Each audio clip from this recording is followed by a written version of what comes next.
여러분 그 제자 훈련을 하기 전에 우리가 꼭 물어봐야 되는 게 있어요. 목회자나 또 이제 교회 이렇게 여러분처럼 이제 리더 정도로 이렇게 성장하는 사람들, 교회 리더들을 하면은 뭐 재직이나 샘직이 제자 훈련 리더 정도 되면은 꼭 생각해야 되는 게 있는데 교회가 무엇인가를 늘 물어야 돼요.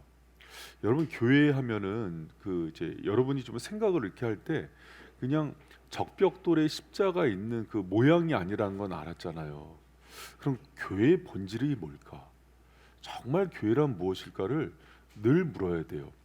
그리스도를 머리로 하고 우리 이 공동체를 몸으로 부르는 게 이제 교회인데 교회에서 없어서는 안 될 것이 무엇인가? 우리 잘 알잖아요. 건강한 교회의 표지는 말씀과 또 기도와 성례라는 거. 그리고 교회의 중요한 사명은 무엇인가? 예배의 사명도 있고 전도와 선교의 사명도 있고 또 양육과 훈련의 사명도 있고. 그런데 조금은 우리가 제자 훈련에 맞춰서 꼭 물어야 되는 것들이 있어요. 교회란 무엇인가 할 때 여러분 교회는 세상에서 이렇게 부름을 받은 사람이잖아요. 아무나 성도와 신자가 될 수 없잖아요. 그것과 함께 꼭 기억할 게 있어요. 뭐냐면 세상으로 또 보냄을 받은 그리스도의 제자라는 거예요. 그래서 교회란 무엇인가 할 때 우리 PPT에 있는 거 여러분 거기는 프린트물에는 명확하게 안 나왔는데 우리 이거 같이 한번 읽어봐요. 시작. 지상교회는 세상으로부터 부름받은 하나님의 백성이요 또한 세상으로 보냄받은 그리스도의 제자이다. 여러분 이것을 꼭 기억하시기 바랍니다. 우리가 세상 사람과는 다르게 주님이 불러주셨어요. 근데 거기에서만 멈춰 있으면 안 되고 또 동시에 하나님께서 우리를 부르신 이후에 훈련하고 양육하셔서 또 세상으로 보냄을 받은 그리스도의 제자라고 이렇게 해야 돼요. 그래서 여러분이 제자 훈련을 받고 또 제자 훈련 리더가 되고 또 제자 훈련을 감당하는 건 수고를 이렇게 하는 거거든요. 그럼 여기서 또 하나 물어봐야 돼요. 그러면 여러분 여기 이 질문이 중요합니다. 그렇다면 누가 제자인가? 이제 여기서 이렇게 착각할 수가 있어요. 제자 훈련 받은 사람, 제자 훈련 리더 아니에요. 성경에는 부름받은 모든 사람이 제자라 그래요. 여러분 이 사실을 여러분 믿으셔야 됩니다. 그래서 그레이트 커미션이라 그러죠. 지상 명령을 줄 때 마태복음 28장 18절에서 20절에 보면은 우리 한번 같이 한번 읽어봐요. 시작. 예수께서 나와 일러 가라사대 하늘과 땅의 모든 권세를 내게 주셨으니 그러므로 너희는 가서 모든 족속으로 제자를 삼아 아버지 아들과 성령의 이름으로 세례를 주고 내가 너에게 분부한 모든 것을 가르쳐 지키게 하라. 볼지어다 내가 세상 끝날까지 너희와 항상 함께 있으리라 하시니라. 아멘. 여러분 여기서 가장 중요한 동사가 뭐예요? 빨간색. 모든 족속으로 제자를 삼아요. 그거를 다 수식하는 거예요. 가서 또 세례를 줌으로 또 아버지 아들과 성령의 이름으로 이게 다 이제 나오는 건데 여기서 가장 중요한 지상 명령은 제자를 삼는 거예요. 그럼 우리가 전도를 했다, 성도가 됐다는 곧 뭐냐면 제자라는 뜻이에요. 여러분 제자임을 믿습니까? 그래서 제자인 거예요. 근데 제자는 그냥 되지 않고 반드시 훈련으로 돼요. 여러분 유명한 고전입니다. 마이클 윌킨스의 제자도라는 책을 보면은 제자는 전도를 받아 회심한 모든 사람이라 그래요. 그리고 그 다음 따라오는 성장 과정 완전케 하는 것들을 제자도라고 합니다. 그리고 그의 책 그분의 형상대로라는 책에서는 그리스도인은 모두 예수 그리스도의 제자라 그래요. 그러면 말씀과 기도로 그분의 성품을 닮아가고 형상을 닮아가는 사람을 제자라 그럽니다. 그리고 여러분 제자 훈련이란 거듭난 신자가 그리스도의 제자답게 살기 위해서 교회 리더십을 훈련하는 과정을 제자 훈련이라 그러는 거예요. 그런데 여러분 제자 훈련하면은 저희가 이제 1년 동안만 받는 것을 생각해서는 안 돼요. 여러분 제가 미리 좀 말씀을 드리면은 우리 4페이지 한번 펴보세요. 4페이지 보면은 성도가 전도돼서 새 가족이 된 이후에 우리 교회는 뭐 정착과정, 양육과정, 또 훈련과정, 또 리더 모임이 있는데 이 모든 것들의 훈련 과정을 제자 훈련이라 그러는 거예요. 그리고 특히 그 과정 속에서 중요한 과정을 제자 훈련이라고 따로 부르기 때문에 혼돈할 수가 있어요. 여러분이 제자 훈련 받고 리더가 되기까지 요 과정들을 다 거치고 겪은 거예요. 그래서 그 중에 있는 분들을 선별해서 제자 훈련 리더로 뽑고 여러분과 같은 제자를 만들려고 하는 거예요. 그래서 제자 훈련하면 이제 교회적으로 이제 그 어떤 단어적인 오해가 있는 게 1년만 받으면 제자 훈련이구나 아니라니까요. 제자 훈련은 이 성도가 처음에 전도돼서 자라가서 장성한 분량이 이른 모든 훈련들을 의미하는 거예요. 그래서 여러분 제자 훈련이 좀 폭넓게 광의적인 의미로 가져야 되고 협의적인 의미로는 여러분 지금 1, 2, 3단계 초급반, 중급반, 고급반 있죠? 그거는 이제 아주 좁은 개념이고요. 그냥 그 책 제목을 제자훈련 이렇게 하다 보니까 요게 제자훈련의 모든 과정이구나 이렇게 생각하는데 그렇지 않아요. 그래서 리더들이 양육을 해줄 때는 제자로 세워지려면은 이런 과정을 거쳐서 훈련을 받는 거고 요게 교회마다의 훈련 과정이 있는데 바이센 교회는 이런 과정을 통해서 그리스도의 장성한 분량에 이르게 한다 하는 것들을 가지고 계셔야 돼요. 여러분 제가 걱정이 되는 것은 교회마다 그 담임 목사가 가지고 있는 목회적인 방향과 훈련 방법이 달라요. 그럼 바이센 교회는 이 방법대로 훈련을 하는 거예요. 할렐루야? 그런데 이제 이거죠. 우리는 다른 걸로 할 거야. 그래서 이제 순복음 교회 거를 갖고 왔어요. 아니면 뭐 우리들 교회 김영재 목사님 거 뭐 목욕탕 뭐 세미나를 갖고 왔어요. 거기 목욕탕 세미나라 그러더라고. 그리고 뭐 오카농 목사님 제자훈련 교재를 갖고 왔어요. 아니래니까요, 여러분. 이 방법대로 오랜 동안 제자를 훈련을 시켜서 양육하고 훈련시킨 노하우가 있잖아요. 그리고 주님이 이것을 사용하셨잖아요. 그럼 다른 사람은 모르겠어요. 새 가족들이나 뭐 초신자들은 다른 거 사용해도 돼요. 그러나 여러분은 일단 중요한 골자는 이것을 통해서 훈련하는 거예요. 할렐루야? 싫어요? 그럼 제자훈련 리더하면 안 되는 거예요. 여러분 이것의 통일성을 가지고 우리가 하자 이러는 거예요. 그런데 이거죠. 이것을 잘해내고 플러스로 박영석 목사님 뭐 강해 설교집을 좀 같이 첨가했어. 또 오카는 목사님 제자훈련 교재를 했어. 아니면 리고렌 목사님의 목적이 이끄는 삶을 해서 그건 괜찮아요. 뭐 그거를 우리가 반대하는 건 아닌데 교회가 주님의 뜻에 하나 되고 일치되기 위해서 담임 목회자가 갖고 있는 목회 철학에 동일하게 가는 거예요. 할렐루야? 아멘. 여러분 이제 어떤 뭐 예를 들어서 한국 과학기술대를 들어갔다고 칩시다, 아들이. 근데 과학기술대학교에 가서 항공대학교 공부를 하는 거예요. 그럼 돼요? 안 되죠. 그리고 뭐 식당마다 조리법이 다르는데 뭐 예를 들면은 뭐 유명한 그 셰프가 있다고 쳐요. 근데 백종원 레시피를 갖고 막 쓰는 거예요. 그럼 돼요? 안 되는 거예요, 여러분. 그럼 혼란스러워져요. 제가 왜 이런 얘기를 하냐면 양육하면서 제가 이제 목양자로서 목회의 전문가로서 여러분과 저하고의 그 신뢰관계가 없이는 양육이 안 돼요. 그래서 일단은 이 과정을 통해서 여러분이 정말 전문가가 되고 그러고 나서 플러스하는 건 괜찮아요. 근데 교회가 아무것도 없이 그런 거 없이 그냥 저마다 옳다는 거 갖다가 쓰면은 병이 납니다. 아셨죠? 그래서 여러분은 일단은 오늘 이제 교회 전반적인 어떤 목회 프로세스와 또 양육 체계와 광의의 의미에서의 제자 훈련을 다시 교육하게 될 거예요. 그러면 오늘 제자 훈련 리더인데도 다시 보이는 사람이 있을 거예요. 숱하게 얘기했지만 오늘 깨달아지는 사람도 있을 거예요.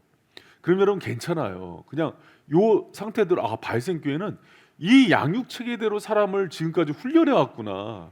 그래서 이렇게 좋은 장로님, 권사님, 안수집사님들이 세워지고 심지어는 목회자들도 이 훈련대로 세워서 목회자가 됐어요. 검증됐어요, 안 됐어요? 여러분 이대로 훈련을 했더니 어떤 사람은 총신 가서 수석으로 졸업해서 유학도 가고 어떤 사람은 여러분 우리 강 전사님 백석에서 공부하면서 계속 공부 장학금 받고 다니신 거 알죠? 두 사람만 와 있어. 두 사람 심령이 강팍해서 장학생이에요. 장학생들. 그러면서 하시는 얘기가 목사님 우리 교회에 이 제자훈련 프로세스가 너무 좋아요. 신학교 가서도 밀리지 않아요. 다 그런 간증들 하고서 다 좋은 목사님 됐는데 왜 한 목사가 너무 유명하지 않아? 여러분 이거는 괜히 그런 겁니다. 이거는 훈련시키려고 괜히 그러는 거예요. 여러분 여기서 성도들은 그럴 수 있어요. 우리 교회 다니면서 다른 교회 양육 프로그램 가서 훈련 받고 이럴 수 있어요. 리더는 그러면 안 돼요. 리더는 그러면 안 돼요. 여러분 그러면은 제자훈련 리더를 내리세요. 되게 세게 얘기해죠 오늘. 여러분 통일성이에요. 만약에 여러분이 이제 멀리 이사를 갔어요. 대전에 가서 새로남 교회를 갖다 고쳐요. 그러면은 가장 잘 성장하고 여러분이 은혜를 누리는 건 뭐냐면 그 교회 담임 목회자의 목회 철학과 양육 원리를 빨리 받아들이는 거예요. 이제 우리 교회 요번에 그 다른 교회에서 온 분이 그 교회에 아주 큰 일꾼이었어요. 리더였고 그랬는데 남편하고 이런 얘기를 해요. 여보, 우리 제자훈련, 이 양육훈련 다 새로 받아야 되는 거야? 그랬더니 아내분이 그런 얘기를 하는 거예요. 당연하지. 이 교회는 이 교회에서 훈련하는 양육 체대대로 빨리 하는 게 지혜로운 거예요. 굉장히 지혜로우신 분이에요. 근데 이제 설익은 분들이 이러죠. 나 사랑의 교회 출신인데 오케노 목사님이 한 목사님보다 유명하고 나 온누리 교회 출신인데 하영정 목사님이 더 유명한데 목사님 그분들보다 못하지 않아요. 못해요? 아니 그냥 시비 거는 거야. 시비 거는 거. 여러분 그렇지 않아요. 그러니까 교회 올 때는 어떻게 이해하는 게 여러분이 제일 성장을 잘하냐면 나에게 가장 적합한 목자를 붙여주셨다고 믿어야 돼요. 할렐루야. 여러분 왜 그러냐면 이게 이제 교회 15년 목회하면서 어느 한 그룹이 자꾸 성장이 안 되는 거예요. 이렇게 보니까 다른 목사, 그러니까 리더가, 그러니까 샘직이 또 제자훈련 리더가 그 모임에 하면서 다른 목사님 걸 자꾸 소개하는 거예요, 세몬들. 그러다가 그 목사님 거 내가 듣지 말라 그랬어요. 여러분 제가 소개하는 분들이 있어요. 그분들 거 건강한 목사님 건 들어라. 그러나 우리 거를 주로 하고 옵션으로 들어라. 이렇게 소개를 해요. 제가 이제 새벽 예배 못 나오는 분들은 김동훈 목사님 거 들어라. 새벽마다 또 이상한 교회 가지 말고 그리고 예를 들어서 멀리 이사 간 사람들은 교회 못 정했을 때 이찬수 목사님 거 들어라. 괜찮다. 이렇게 소개를 해요. 그런데 우리 교회 다니는데 다른 걸로 훈련받고 제자 훈련하고 그러면 돼요, 안 돼요? 안 되는 거예요, 여러분. 그거는 여러분 일반 성도가 그럴 수는 있는데 리더가 그러면 안 돼요. 교회가 분열이 일어납니다. 갈등이 일어나요. 그러니까 여러분 그러지 마시고 꼭 저희 교회 일치된 양육 훈련과 제자 훈련 프로세스를 가지고 모든 성도들과 여러분이 주님의 성숙한 제자들이 되시기를 축복합니다. 자, 그렇다면은 여기서 또 한 가지 기억할 게 있어요. 그럼 어떻게 제자가 되어야 할까? 어떻게 제자가 되어야 될까? 여러분 물론 좋은 툴이 있어야 돼요. 그러니까 매뉴얼도 있어야 되고 좋은 선생님도 있어야 돼요. 그렇죠? 여러분 제자는 철이 철을 날카롭게 하는 것처럼 좋은 제자는요. 좋은 성경 공부 교재도 있어야 돼요. 그러나 그것보다 더 중요한 거는 좋은 멘토가 있어야 돼요. 그러니까 제자 훈련 리더들이 그래서 중요해요. 여러분 교육학에서의 지금 뭐 수백 년 동안의 싸움입니다. 좋은 책이 변화시킬까? 사람이 변화시킬까? 여러분 뭐가 많은 변화를 줄 것 같아요? 사람이에요. 사람이에요. UBF라는 선교 단체가 있어요. 매뉴얼 안 써요. 딱 성경만 써요. 리더가. 그리고 성경을 가르치는데 신천지 사이에서의 얘기입니다. 선교 단체 대학교 가서 전도하다가 UBF 만나면 도망가라. 신천지 매뉴얼이에요. 그래서 신천지에서 무서워하는 선교 단체가 UBF예요. 거기는 딱 성경 잡으면 성경 갖고만 싸우는 선교단체인데 굉장히 훈련이 있어요. 여러분 우리 신천지에도 그런 소문 났으면 좋겠어요. 바이샘은 피해라. 특히 바이샘 제자훈련 리더들 피해라. 할렐루야. 눈도 마주치지 마라. 여러분 그런 은혜가 있길 축복합니다. 그래서 여러분 제자훈련에서 가장 중요한 건 여러분이에요. 여러분이 건강하게 서고 온전한 주님으로 세운 모습을 보면서 어린 성도들이 따라와요. 그렇기 때문에 여러분이 시간이 갈수록 나는 훈련자야 하고 아니라면 안 되고 끊임없이 자기를 쳐서 복종하는 그런 제자 리더들 되길 축복합니다. 그리고 이 리더들이 삶의 모범을 통해서 예수님이 보여주신 3대 원리를 잘 갖고 있어야 돼요. 그게 인격적 위탁자, 복음의 증인, 섬김의 종이라는 세 가지 요소를 샘직이라든지 제자훈련 리더들은 꼭 붙들고 있어요. 교사도 마찬가지예요. 여러분 이 페이지에 보면은 제가 표 안에 이 삼각구도로 넣어놨죠. 그래서 하나님을 향해서는 전적 위탁을 해야 돼요. 전적 위탁은 뭐냐면 하나님을 신뢰하고 믿고 맡기고 그분이 나의 전부이고 정말 하나님이 나의 생명보다 귀한 분이고 그분이 말씀하시면 나는 오늘도 아브라함처럼 본토 친척 아비 집을 떠나서 갈 수 있는 그런 믿음. 여러분 제자훈련 리더들 또 제자훈련을 받는 훈련자들은 이 전적 위탁이라는 것들을 꼭 붙들어야 돼요. 그리고 세상을 향해서는 복음의 증인이 되는 거고 교회 안에서는 섬김의 종이 되는 거예요. 그래서 이 세 가지 요소는 우리가 제자가 되는 데 있어서 가장 중요해요. 그런데 퀴즈. 이 세 가지 중에서 가장 첫 번째이면서 가장 어렵고 여전히 지금도 잘 안 되는 건 뭘까요? 예, 전적 위탁이에요. 이 부분은 끊임없이 목회자들도 지금도 묻는 거예요. 그리고 제자훈련 리더들은 끊임없이 내가 지금도 내 삶을 주님께 의뢰하고 나가는가? 그분이 내 인생의 정말 주인인가? 그분이 나의 왕인가? 내 생명보다 귀한가? 그분이 말씀하시면 나는 지금도 사자굴이라도 풀못불에도 들어갈 준비가 됐는가? 여러분 이게 제자예요. 제자예요. 좀 더 강한 얘기로 하면은 디모데서에서 바울이 디모데에게 얘기하는 대로 너는 그리스도의 좋은 군사가 되라 그래요. 여러분 군인은 어떻게 돼요? 명령에 따라 움직이잖아요. 여러분 그런 그리스도의 제자인 거예요. 주님 전적 위탁자. 여러분 이게 안 되면은요 출발도 안 되는 거고 성장도 안 돼요. 제가 오랫동안 제자 훈련을 시키지만은 이 부분이 열리지 않으면 성장이 안 돼요.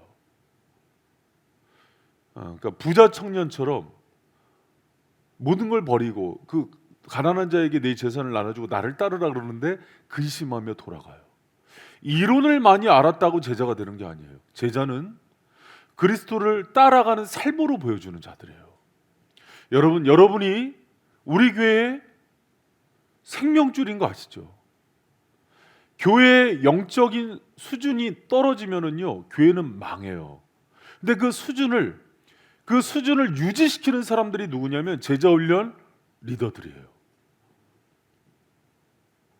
여러분 저는 그런 의미에서 제가 좀 우리 강경숙 전사님은 참 제가 자랑을 많이 하고 다녀요. 여러분 남편이나 아내가 행정고시 패스해서 5급 공무원이에요. 근데 갑자기 주님이 불러서 다 내려놓고 내가 신학교 간다 그러면 보낼 거예요, 말 거예요? 한나 집사님 보낼. 진짜 여기 이 세상이 감당 못할 사람들이 많이 와 있네. 이제 저기 혜정자매 안 부를 줄 알았지. 병환 형제가 어느 날 오더니 여보 나 이제 주의 길 가야 될 것 같아. 그럼 어떡할 것 같아요? 진짜로? 여러분 죄송합니다. 여러분 제가 여러분을 몰랐습니다. 여러분 참 이게 쉬운 길이 아니에요. 보아 집사님 이경재 집사님이 이름에 맞지 않게 경제 활동을 다 내리고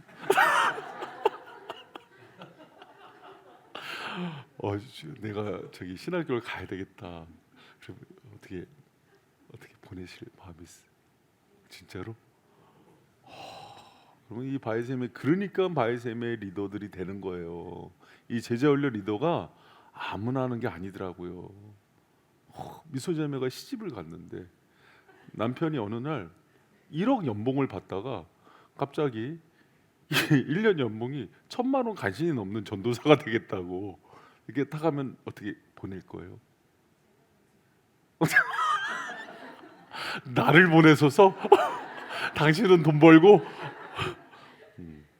여러분, 그 전적 위탁이라는 게 그런 거거든요. 언제든지 아브라함처럼 본토 친척 아비집 버리고 떠나라 그러면 떠나는 거고, 이삭처럼 우물 팠는데 그거 두고 가 그러면 가는 거고, 모세처럼 왕이었는데 그거 내리고 가라 그러면 광야로 들어가는 거고, 바울처럼 뭐 가말리엘 문화의 최고의 학벌과 최고의 직장이잖아요. 산헤드린 공의원이.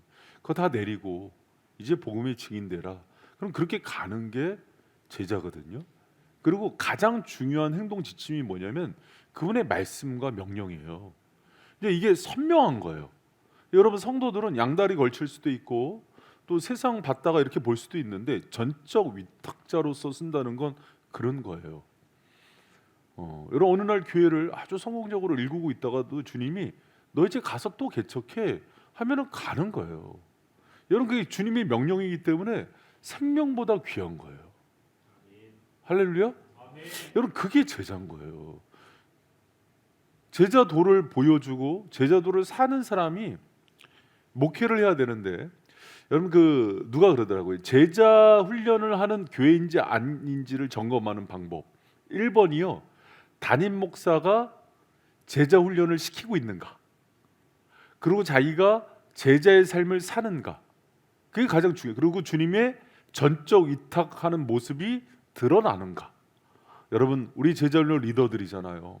여러분을 통해서 열방에 돌아오고 많은 사람들이 리더로 이제 제자로서 세워지는데, 여러분이 정말 순도 100%의 그런 리더들 되길 축복합니다.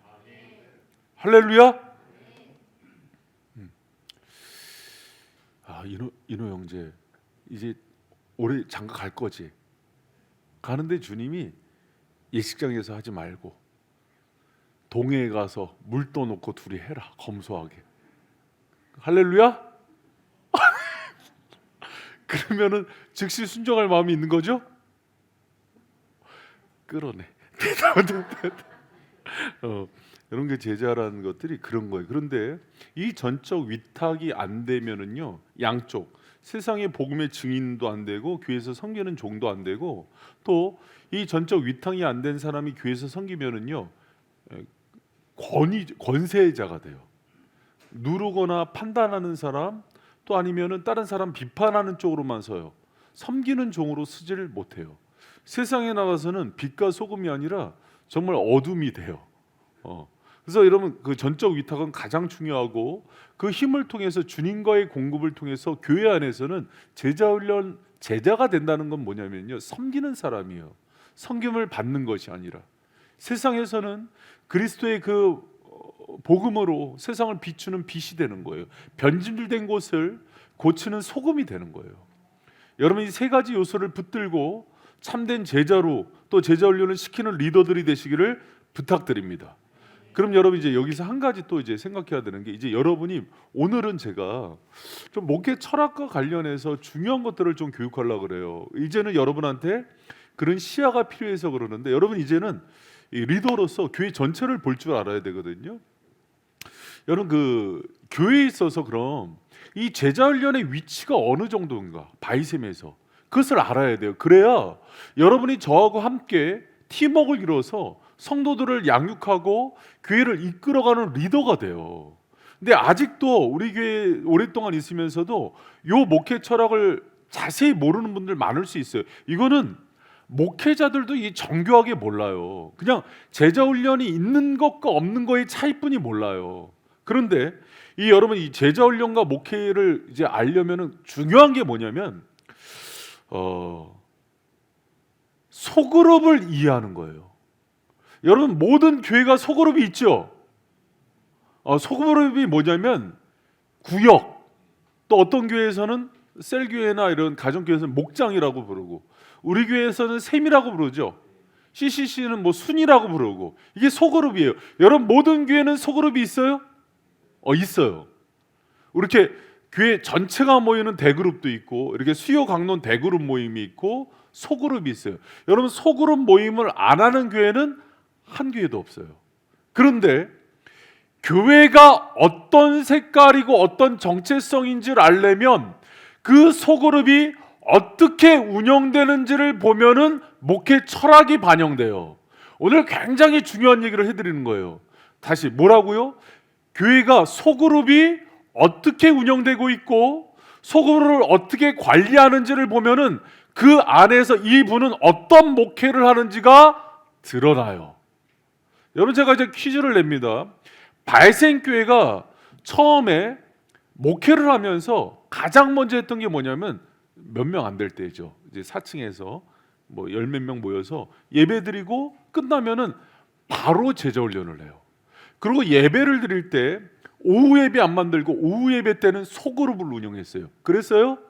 지금도 주일은 어떻게든 몸부림치면서 1, 2, 3분 나눠서 소그룹 모임 만들죠. 그리고 담임 목사도 들어가서 제자훈련을 하고 있죠. 그리고 지금도 제자훈련 리더들을 세우죠. 이 전체가 그동안은 의미 없이 보이다가 오늘 강의가 끝나고 나서는 그래서 그랬구나 하면서 목회 철학을 이해해야 돼요. 아셨죠? 자, 그러면 제가 윌로크릭 교회의 빌 도나휴라는 소그룹 전문가의 예를 통해서 제가 얘기를 할게요. 소그룹을 운영하는 방식은 전통적으로 세 가지예요. 뭐냐면 첫 번째가 Church with Small Group, 그건 전통 교회예요. 그리고 또 하나가 셀이나 가정 교회는 Church is Small Group이에요.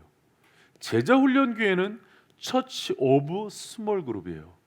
이게 어떻게 달라지냐면 Church with Small Group은 그냥 소그룹이 있는 교회예요.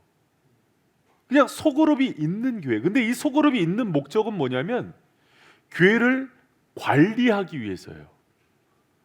북한의 5 담당제처럼 단 한 명씩 짜서 이 사람들이 지금 어떻게 하고 있는지 수시로 담임 목사에게 보고를 하라.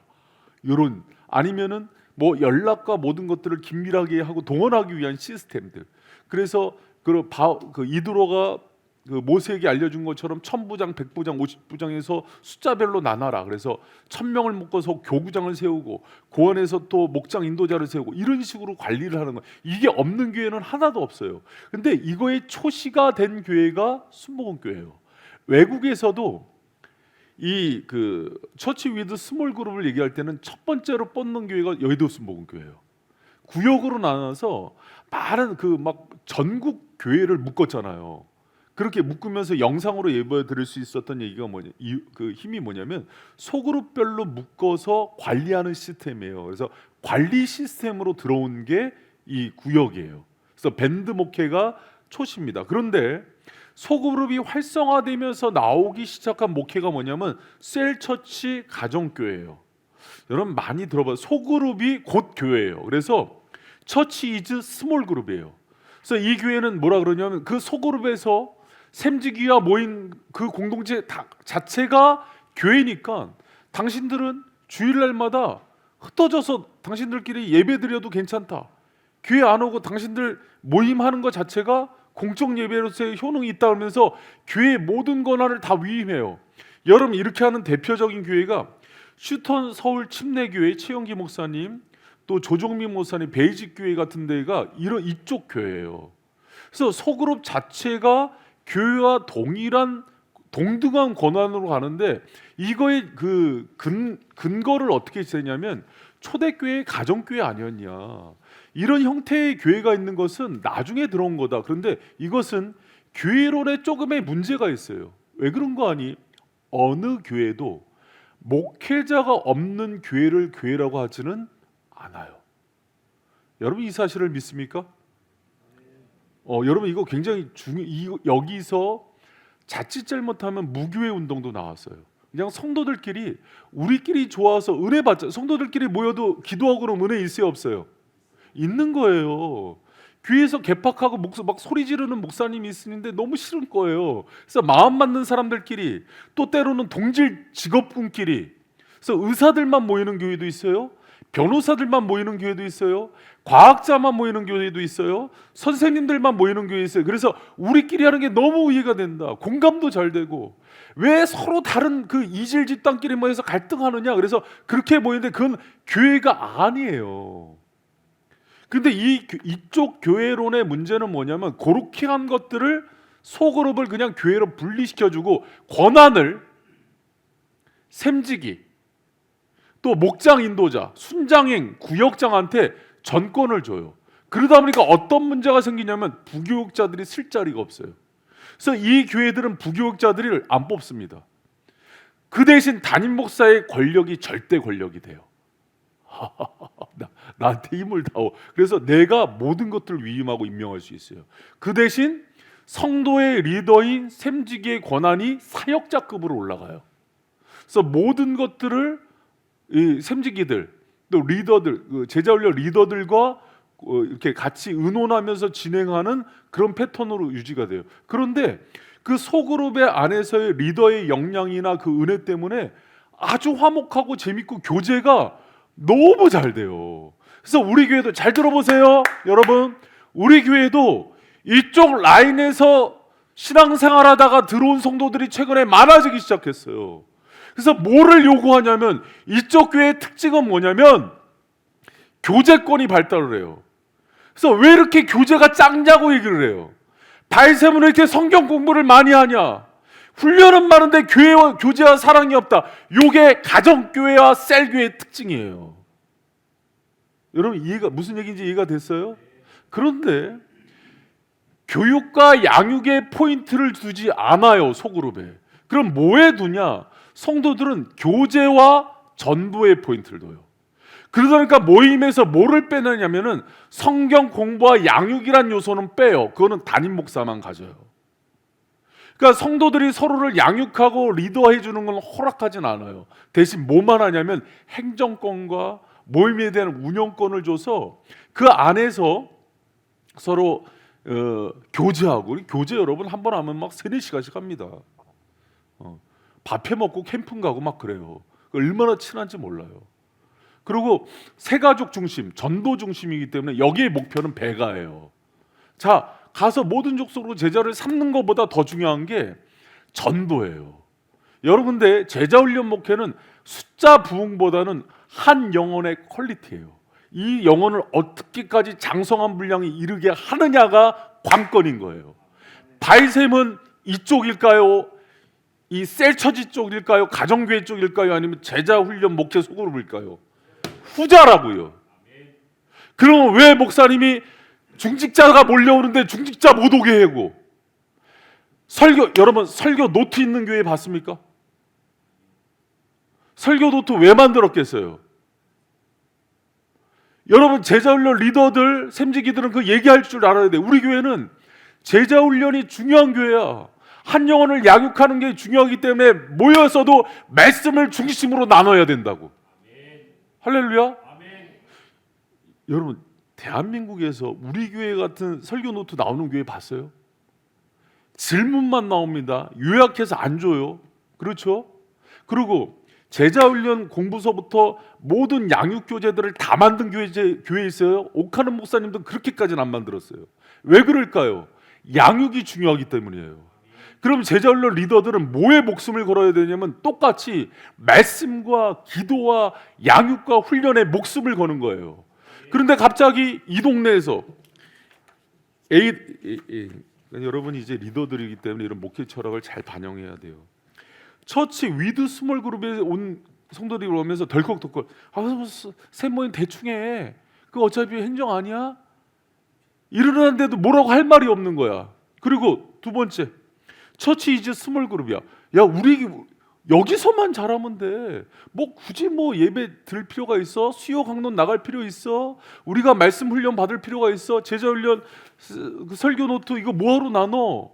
그런데 샘지기가 제자 훈련 리더가 아무 말도 못해. 뭐가 없는 거냐면 제가 주일날도 했지만 정체성과 사명이 없는 거예요. 바이샘 성도고 이제 리더 정도 됐으면 그 방향을 알아야 되는 거예요. 여러분, 저는 전통교회나 셀 가정교회 이단이라고 얘기하진 않았습니다. 보다 더 좋은 게 있다는 거예요. 그게 3번이라는 거예요. 3번은 뭐예요? 처치 오브 스몰 그룹이에요. 소그룹이 중요한 교회예요. 여긴 소그룹이 왜 중요하냐면 소그룹 안에서 양육하고 훈련하고 그리스도의 장성한 제자로 훈련시킬 수 있는 리더가 있는 거예요. 거기는 교제만 있지 않아요. 전도만 있지 않아요. 거기는 말씀과 기도를 중심으로 훈련시킬 수 있는 리더가 있고 매뉴얼이 있어요. 할렐루야. 이게 우리 교회와 앞에 얘기하는 교회의 차이라고요. 그러면 담임 목사가 이렇게 하자 그러면 리더들은 우리 교회의 정체성은 이쪽이야 하면서 같이 소리를 내야 되는데, 최근에 이제 외부에서 많이 들어왔어요, 성도들이. 그러니까 성도들 쪽에서 막 화려한 논리로 막 이렇게 여러분, 제가 왜 이렇게 또 더 목회 철학을 깊게, 오늘 되게 지루한 얘기인 거 알아요. 왜 이렇게 나누냐면 리더들이 이걸 모르면 디펜스가 안 되니까 여기까지 얘기를 해주는 거예요. 그리고 이제 철학, 여러분 필라소피가 되게 중요해요. 교회도 300명, 400명, 500명 있는데 담임 목사가 신학과 필라소피가 약하면 신천지가 들어서 다 무너뜨립니다. 왜? 뭐가 준비 안 됐으니까 철학이. 소그룹을 하나 하더라도 여러분, 소그룹 하나 할 때 내가 그냥 덜컹덜컹 하는 게 아니에요. 긴 걸 바라보면서, 거기를 바라보면서 처음부터 초석을 둔다고요. 그럼 그것을 생각하면서 여러분이 따라오는 거예요. 할렐루야. 이제 이번에 그 신임 재직 세우는데 이제 한 사람이, 목사님 저는 신임 재직 할 수 없습니다. 그래서 그래 괜찮다. 안 해도 된다 그래. 이유는 뭐냐 그랬더니, 이렇게 교회만 오래 다녔다고 집사로 세우는 거는 맞지 않는 것 같습니다. 그래? 우리 교회가 그냥 덜컥 와서 1년 되고 2년 되면 집사 주고 그런 교회야? 집사 주는 교회. 죄송합니다. 여러분, 보통 교회들이, 그러니까 예를 들어서 1번 쪽에 그 처치 위드 스몰 그룹인 교회들은 대부분 그렇게 관리를 해요. 조직 관리를. 그래서 샘지기들이나 이제 사역자들이 연차를 봐갖고 이제 이 정도 주일 성수하고 11조 합니다. 보고 들어오면은 쭉쭉쭉 해요. 그래서 그러나 만약에 이제 3번 유형의 교회 같은 경우들은 그렇게 절대 안 줘요. 재직을 주더라도 제자훈련 통과된 사람을 줘요. 그래서 내가 불러서, 당신 지금 제자훈련 2번째 받지? 그리고 주일 성수하고 훈련하는 거 다 체크하고, 또 하기 전에 면담하고, 재직 훈련 하고 나서도 올해 같은 경우는 재직 훈련 받은 사람 준다고 그 전에는 먼저 주고 훈련했지만 지금 그렇게 바꿨지.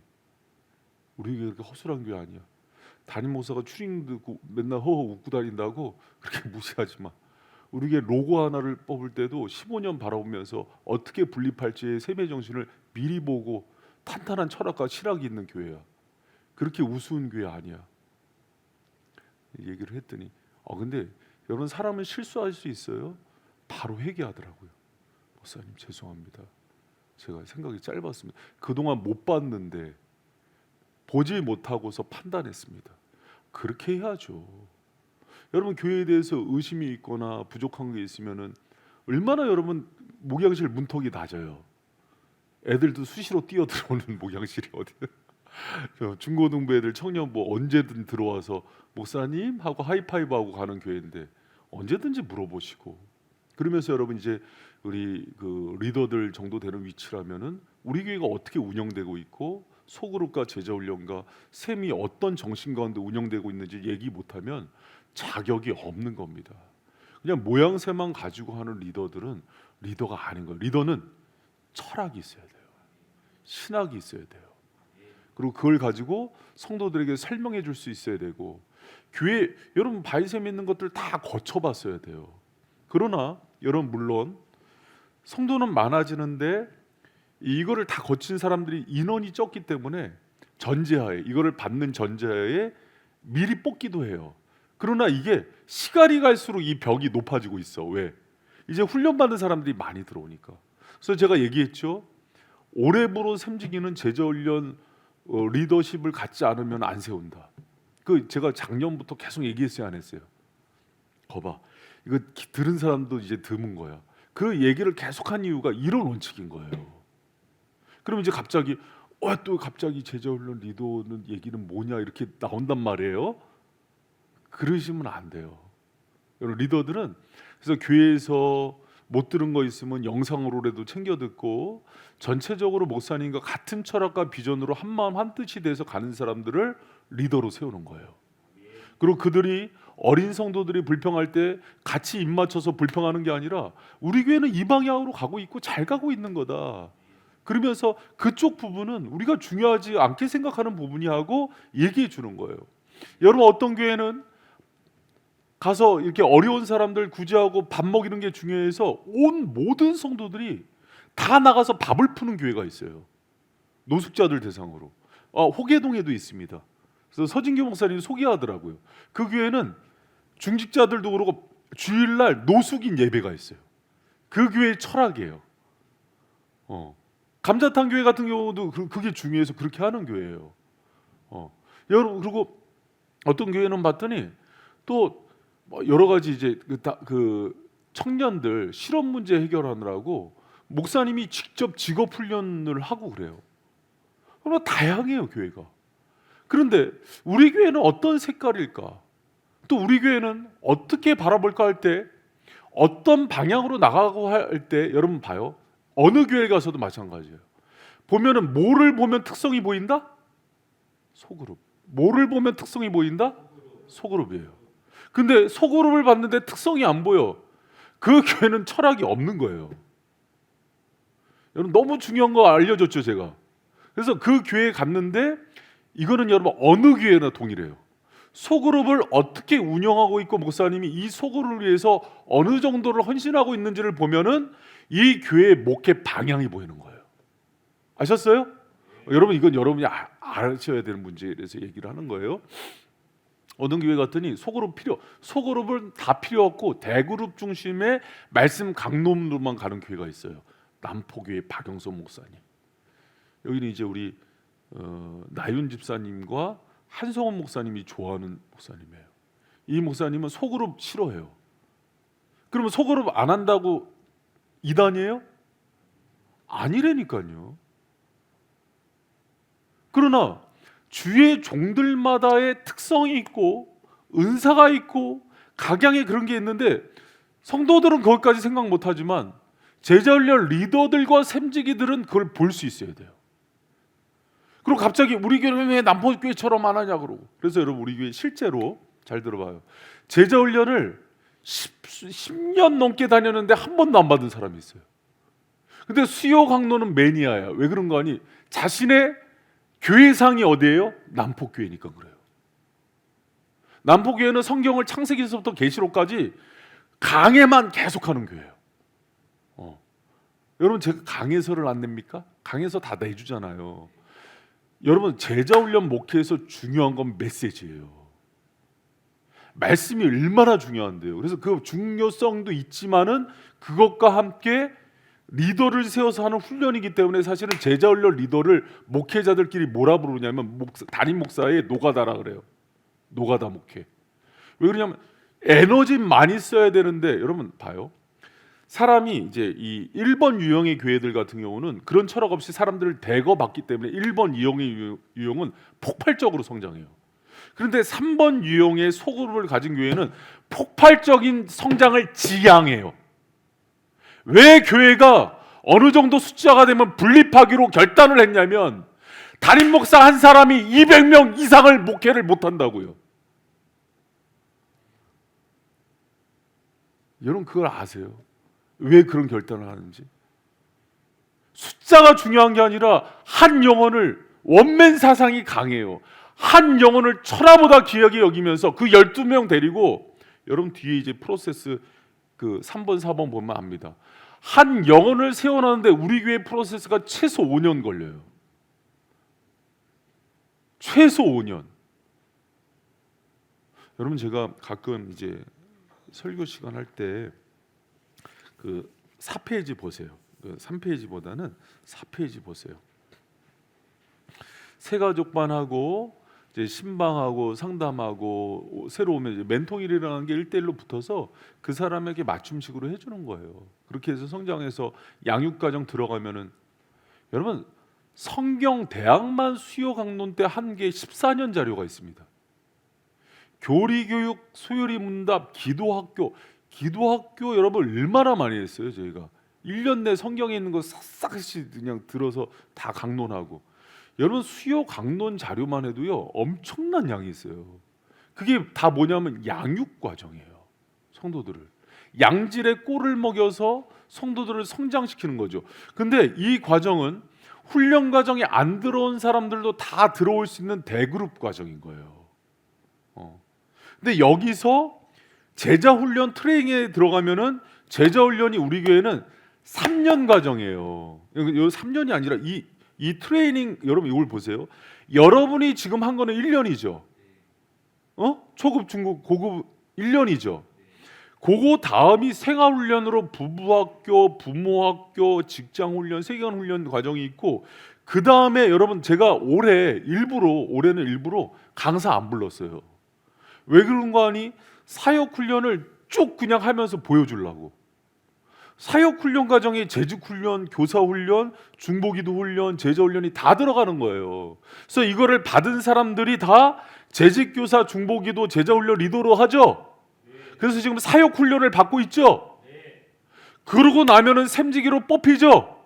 그러고 나서 샘지기 운영은 이제 평생 과정인 거예요. 근데 이 토탈 이 과정이요 짧아야 5년 과정이라니까요. 여러분 그거 아셨어요? 이걸 알고 계셔야 돼요. 제가 일반 교재 갖다가 쓰는 거 아니잖아요. 먹이려고 다 만들었잖아요. 일부러 밤새면서 코피 터져가면서. 왜요? 여러분 이게 중요한 교회라는 거예요. 다른 게 아니라 그 양식으로 먹여서 그 성도들을 이렇게 키워내자는 거예요. 그리고 여러분이 그 일에 같이 쓰임받는 제자훈련 리더가 되어달라는 겁니다. 할렐루야? 여러분 그래서 이 과정을 이렇게 만든 거, 이 전체에 대한 시야가 이제 있으셔야 돼요. 이 프로세스를 갖고 있는 거. 그럼 여러분 봐요. 제가 묻습니다. 저희 교회 처음에 그 목회자들, 그 전도사님들로 오고 목사님들 이렇게 와요. 그러면 목사님들 이렇게 면담해봤는데 제자훈련 한 번도 안 해봤어요. 아니 한 사람도 있었어요. 그럼 제일 먼저 뭐부터 시키게 해요? 사역자 제자훈련 다시 시킵니다. 사역자 제자훈련을 다시 시킨다고요. 처음부터 말씀 훈련 시키고 제자훈련 시키고, 금요일날 지금 또 모여서 제자훈련 사역자들 따로 시킨다고요.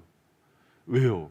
한 사람의 양질의 성도, 주님께 헌신된 제자를 그냥 키우는 게 아니라 그렇게 키워갖고 정말 온전한 크리스찬을 만들고 있다는 것이 바이셈의 철학이라니까요. 그래서 여러분 따라합니다. 원맨. 그냥 한 사람인 거예요. 그냥 하나 1000명 그렇고 그런 그리스도인들 필요 없다는 거예요. 그래서 여러분 제가 그때 그랬죠. 설교할 때 이것 때문에 오해를 얼마나 받았어요. 성도들 이렇게 신앙생활 하려면 나가라고, 바이셈 필요 없다고. 근데 여러분 그렇게 얘기하는 거는 리더들을 타켓으로 얘기한 거였어요.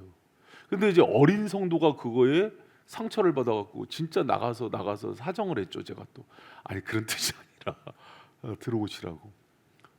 여러분 그 얘기를 하는 이유는 이 필라소피가 있기 때문인 거예요. 그런데 잘 봐요. 그럼 목사님이 다 하시지 왜 꼭 소그룹이에요? 이거 천만의 말씀이에요. 양육할 때 대그룹에서 양육되어지고 훈련되는 건 한계가 있습니다. 여러분 우리가 뭘 아셔야 되냐면, 왜 우리의 역할이 뭐가 그렇게 중요할까 할 때 잘 들어보세요. 성도는 자 봐요. 인격이 자라고 내가 리더십을 배우고 나의 부족한 것들이 노출되고 다듬어지는 거는 소그룹이에요. 그 과정이 없이 그냥 주일날 잘 차려입고 앉아있다가 은혜 받고만 간 걸로 착각할 수가 있어요.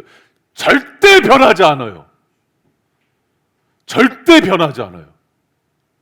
성도는 그렇게 소금을 통한 접촉과 만남을 통해서 나의 속사람이 다듬어지고 나의 리더십이 바뀌고 생각이 바뀌고 내 생각이 드러나는 거예요. 그 현장에 여러분이 들어가 있는 거예요.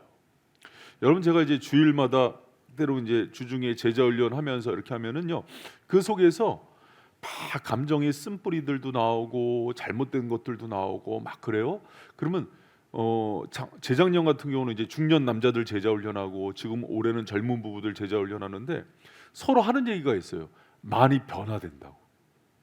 그러면 신앙 가운데 다시 변화되고 회복되고, 정말 내 남편 변화됐으면, 내 아내 변화됐으면 하는 사람들이 변화가 일어나요. 어느 교회에서도 맛보지 못한 변화들이 이 교회에서 일어난다고. 여러분도 다 그런 경험들 했잖아요. 내 신앙이 바뀌고, 내 주위에 있는 사람들이 바뀌고, 다음 세대 아이들이 바뀌고, 리더들이 세워지고. 여러분, 그것은 제자훈련 목회의 아주 중요한 철학입니다.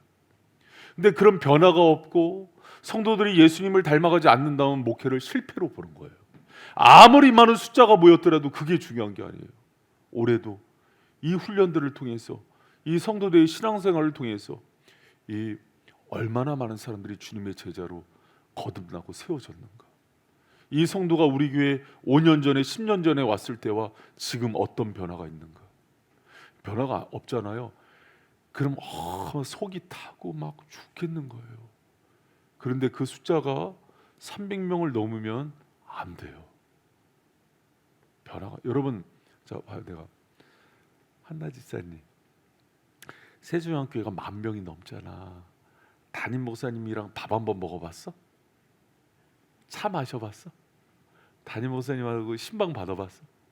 그게 몇 년 다녔는데? 20년? 이런 변화가 있겠어요? 없습니다. 그럼 부교육자가 해주면 돼. 부교육자 몇 년에 한 번 바뀌어요?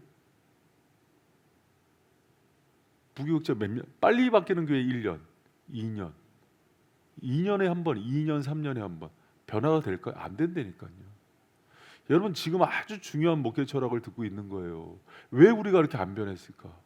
왜 이렇게 자꾸 교회가 쳇바퀴들도, 그러니까 우리 어떤 청년이 큰 교회에서 왔는데 그래. 제자 훈련 왜 한 번도 못 받았어? 초급 끝나면 사역자 바뀌고, 초급 끝나면 사역자 바뀌고, 초급만 10번은 한 것 같아요. 여러분, 제자 훈련을 하는 교회도 많지도 않고, 또 제자 훈련을 구색 맞추기로만 하고 계속 커리큘럼이 바뀌는 교회도 많고. 여러분, 정말 우리 교회 안에서 좋은 리더로 좀 성장됐으면 좋겠어요. 그렇게 훈련받고 또 그렇게 해서 여러분이 다른 사람을 또 변화시키는 그런 은혜의 일꾼들이 되길 축원합니다. 근데 여러분, 여기서 한 가지 제가 더 얘기할 게 있어요. 여기 그 4페이지에 보면은 그 리더 모임에서 샘지기 모임하고 평생 과정이죠. 여러분, 그 살아있게 옥하는 목사님이 이런 얘기를 했어요. 만약에 누군가가 나에게 내 사역에서 가장 중요한 것이 무엇이냐고 묻는다면은 리더 모임 순장반, 우리 교회라면 샘지기 모임이라고 얘기할 거다. 그런데 여러분, 저도 그렇게 생각해요.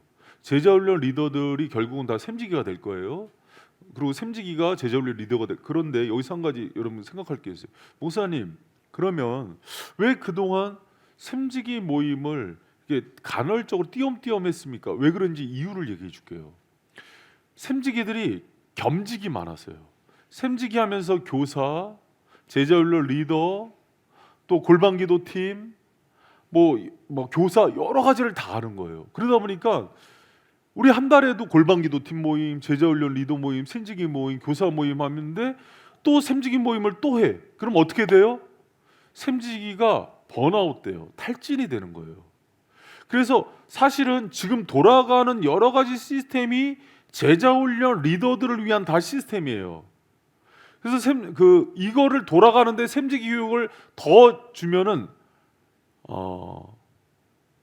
과잉 공급이 돼버리는 거예요. 그런데 샘지기만 했던 사람들이 이 공급이 안 됐던 거죠. 그런데 이제 점점 교회가 커지면 어떻게 되냐면 샘지기 교육만 분리시킵니다. 그래서 여러분, 오카노 목사님은요, 주일 설교와 수요일 철야 새벽은 다 부교육자가 있어요. 근데 주일 설교는 본인이 하면서 딱 하나만 했어요. 샘지기 교육. 그렇게 중요하게, 저도 그렇게 중요하게 여깁니다. 그리고 2월부터는 샘지기 교육을 지금 3주 잡아놓으면서 이렇게 했던 이유는 뭐냐면, 여기 이제 샘지기인 사람들이 이렇게 다시 들어오고 팔로우업이 될 거예요. 그렇게 중요하기 때문인 거예요. 그래서 이 그 4페이지에 보면 리더 모임이 다시 양육 소그룹 샘 모임으로 되죠. 제자훈련 리더 모임이 양육 소그룹 샘 모임이 되고, 설교를 통해서, 설교 노트를 통해서 설교를 나누고 은혜를 나누고 그 짧은 시간에 성도들과 교제하는 거, 이 모든 것들을 해내는 훈련을 하는 거예요. 그래서 소그룹 운영법에 대해서도 공부하고 귀납적 성경 연구에 대해서 다 했어요. 저희 수요 강론 때. 관찰 해석 적용이 무엇인지도 얘기하고, 성경 파노라마로 성경 전체도 정리해 준 적이 있고, 오경을 따로 정리해 준 적도 있고, 복음서, 역사서. 왜 그렇게 해요? 리더들을 세우기 위한 모든 과정들을 다 해줬다고요. 그 모든 과정들이, 제가 그랬죠. 그래서 수요일 날 할 때마다 이 과정은 사실은 양보하지 않는 게 리더들을 위한 과정이다. 왜? 제자 훈련 목회 중요한 핵심이니까. 여러분 이제 좀 이해가 되세요? 예, 교회가 전체적인 흐름과 목회 철학이 좀 보이세요? 그럼 목사님이 뭘 중요하게 여기는지도 보이세요? 저는요. 그러니까 이제 모르는 사람들이 이제 그 밖에서 이제 저 모르는 사람들이, 제가 이제 그 얘기 그 설교 시간에 제가 이제 우스갯소리로 사실은 던진 적이 있어요. 뭐냐면, 여러분 우리 교회 소문 났어요. 한 목사 큰 교회로 청빙 받아 갔다고. 근데 제가 그걸 우스개로 던졌는데 심각하게 받는 사람이 있더라고.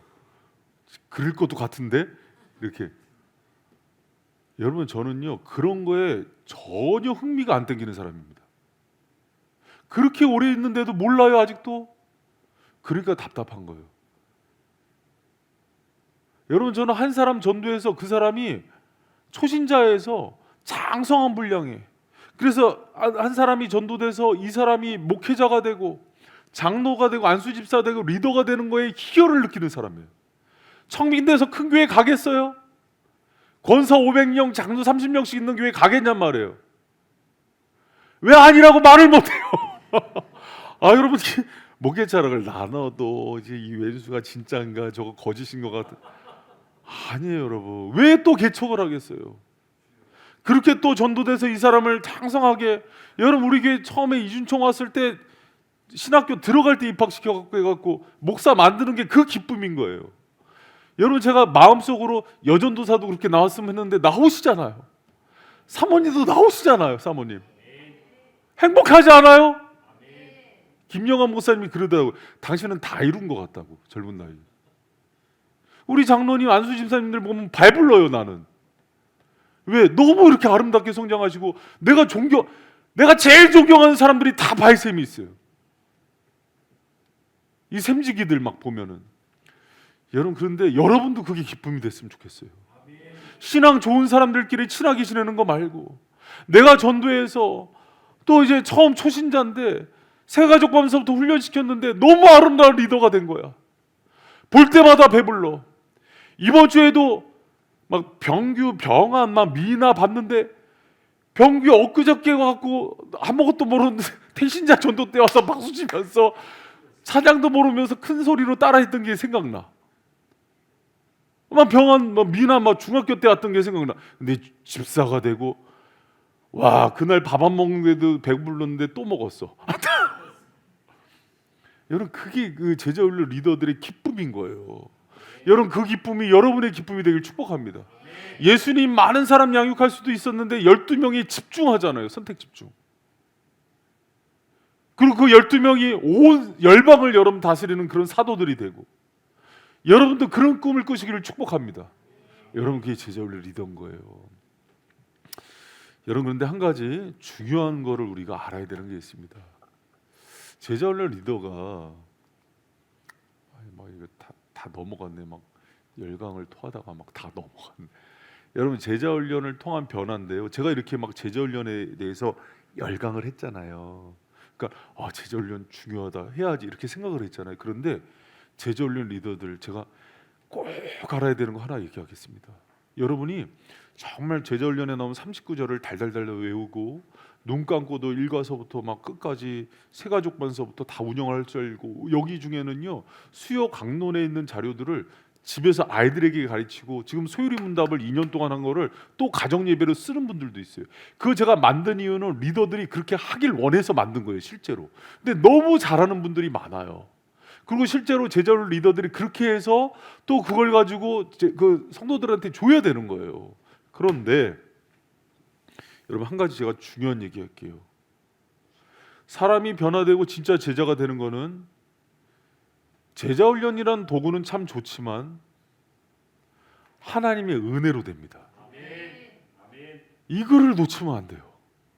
여러분, 우리 한번 같이 한번 읽어봅니다. 훈련이 아니다 은혜이다. 시작. 사람은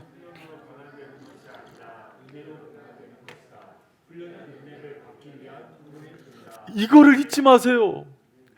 제자 훈련에 목숨 건다고 했다가, 제가 대학 선교단체 조이 선교회 출신이에요. 제자 훈련 지상주의에 빠져요. 제자 훈련은 주님이 사용하지 않으면 아무것도 아니라고요. 여러분, 정말 우리의 전적으로 위탁자인 하나님께서 이거를 들어서 어여삐 여기시기 때문에 여기 열매가 있는 거예요. 할렐루야. 그래서 성령을 의지하고 교회의 머리 대신 예수 그리스도만을 붙들면서 우리의 헌신이 주님 가치 있게 쓰여달라는 그런 기도를 통해서 변화되는 거예요. 할렐루야. 여러분, 제가 요번에 그루터기 캠프에 갔는데 사치키 자매 변화된 얘기 하더라고요. 여러분, 사치키가 제자 훈련으로 변화됐어요? 아니에요. 예수님이 긍휼히 여기셔서 교회 가서 예배를 드리고 기도를 받는데 주님이 강하게 임재하시면서 변화가 된 거예요. 은혜예요. 넘치도록 주신 그 은혜. 그런데 사람을 성령께서 다 하신 일인데 우리가 뒷짐지고 있을 수 없잖아요. 그래서 둘러보니까 사람을 양육하는데 최선이 이 방법이 있구나 하고 찾아내서 이것을 적용시킬 뿐이라고요. 그런데 이 제자 훈련이라는 건 또 허점이 있어요. 제가 솔직히 얘기할게요. 시골에서 목회하는데 문맹자가 많아요.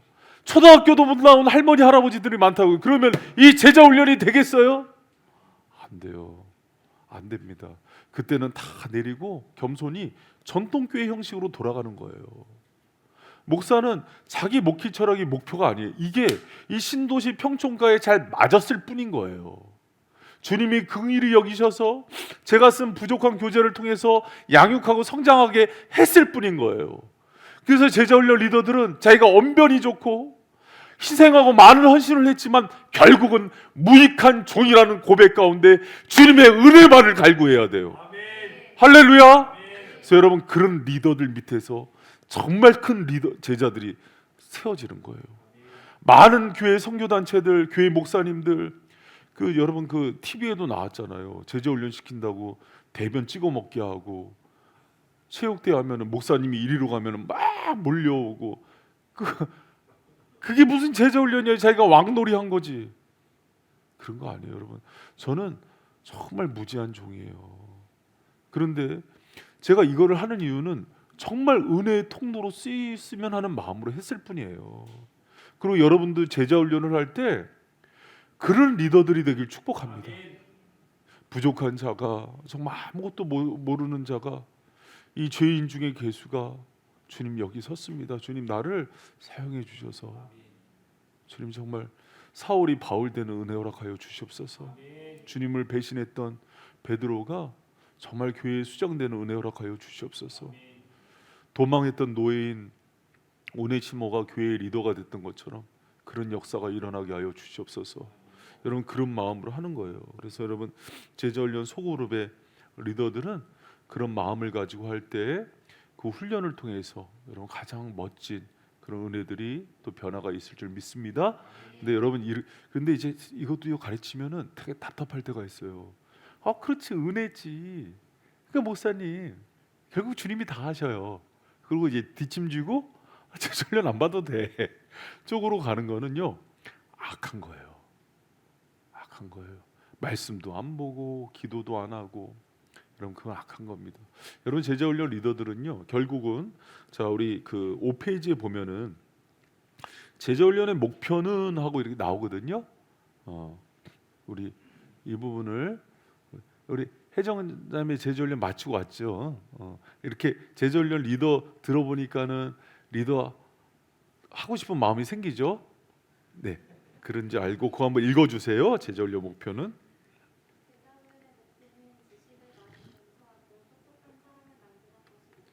여러분 요거 잘 아셔야 돼요. 왜 그러냐면 제자훈련은 성격상 매뉴얼을 많이 써요.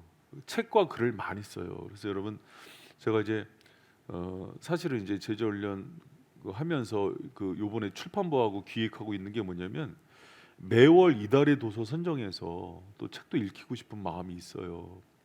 그런데 이게 자칫 주지주의로 빠져버리면요, 이게 이 지성이 영성인 줄 알아요. 아닙니다. 아니에요. 이거 은사예요. 그거는 많이 안다고 제자가 되는 게 아니에요. 순종하는 사람이 제자가 되는 거예요. 말씀 따라 사는 사람이 되는 거예요. 계속 있습니다.